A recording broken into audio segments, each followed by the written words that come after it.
दोस्तों नमस्कार, मैं हूं वीर सिंह। साथियों, आज देखिए ये मैं अपने प्याज की जो गुड़ाई कर रहा हूं। ये देखिए मैंने इसमें प्याज लगा रखा हो, सीधे वहां तक लगाया हुआ है मैंने वो। और इधर भी मैं आपको दिखा रहा हूं नज़दीक से। तो ये देखिए यहाँ से लेके और ये वहां तक मैंने सारा प्याज लगाया हुआ है। और साथियों ये लगभग 1 महीने का हो गया प्याज। ये 1 महीने पहले मैंने लगाया था। तो आज जो है मैं इसकी गुड़ाई करने जा रहा हूँ। मैं इसकी गुड़ाई करूँगा और इसमें जो छोटे छोटे प्याज हैं जो ज़्यादा बड़े नहीं हुए उनको मैं निकाल दूँगा सब्ज़ी के लिए। तो आप वीडियो में मेरे साथ बने रहें, मैं पूरा अपडेट दिखाऊँगा इसका प्याज का आपको। तो अभी मैं देखिए इसकी गुड़ाई करता हूँ। इसकी एक बार मैंने गुड़ाई कर दी है पहले। तो प्याज के लिए जो है उसको गुड़ाई बहुत ज़रूरी होता है। साथियों, प्याज लगाते समय हमें इस बात का ध्यान रखना चाहिए कि इसके लिए जो मिट्टी होती है, जहाँ प्याज की क्यारी तैयार करते हैं, तो इसके लिए जो मिट्टी होती है वो भुरभुरी बालुई मिट्टी होनी चाहिए। यानी उसमें रेत की भी मात्रा थोड़ी बहुत होनी चाहिए।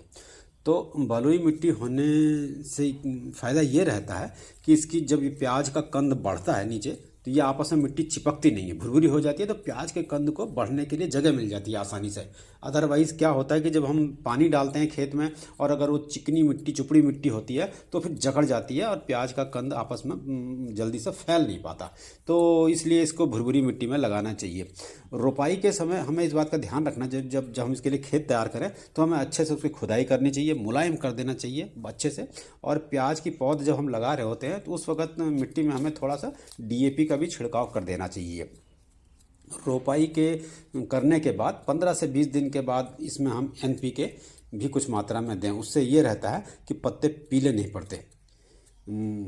बाकी के इसमें क्यारी को जब हम बनाते हैं तो उसमें जो है काव डंग कंपोस्ट की अच्छी मात्रा होनी चाहिए, क्योंकि सबसे बेहतर इसके लिए काव डंग कंपोस्ट ही होता है। अदरवाइज़ क्या होता है कि जब हम बाद में फ्यूचर में प्याज की जब हम हार्वेस्टिंग करते हैं और उसकी जो हम स्टोर करते हैं तो प्याज अगर उसमें सड़ने का भी खतरा रहता है। तो इसलिए हमें ये ध्यान रखना चाहिए कि काव डंग कंपोस्ट रहने से प्याज बाद में उसकी तासीर ठंडी रहती है, वो सड़ता नहीं है।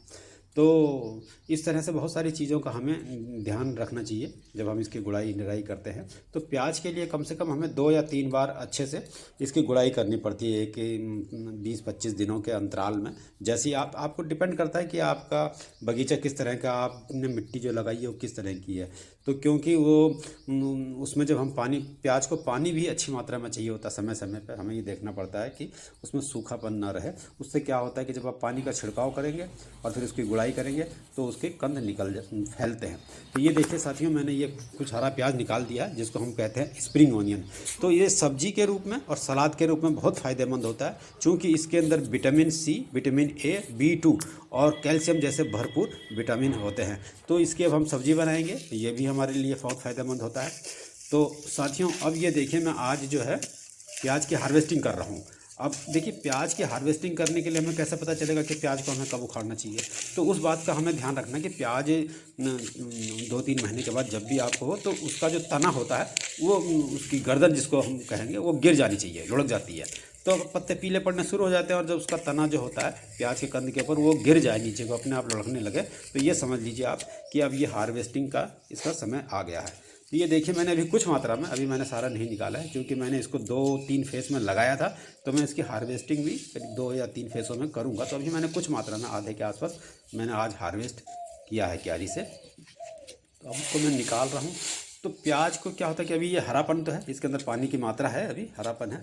तो इसको हमने इस तरह से काटने के बाद इसको छाया में सुखाना चाहिए, कम से कम 2-3 दिन धूप में ना सुखाएं, हल्की छाया में सुखाएं। देखिए अभी तो प्याज को हार्वेस्टिंग करने के लिए कोल्ड स्टोरेज हो गए हैं, लोग अच्छे से करते हैं। बहुत पहले जब ये सब सिस्टम नहीं था तो लोग इनको पत्तों को काटते नहीं थे और ऐसे ही लटका के घर कच्चे मकानों में, मिट्टी के मकानों में लटका के ऐसे रख देते थे कई दिन, 2 तो 3-3 महीने तक ये ऐसे सुरक्षित रहता था।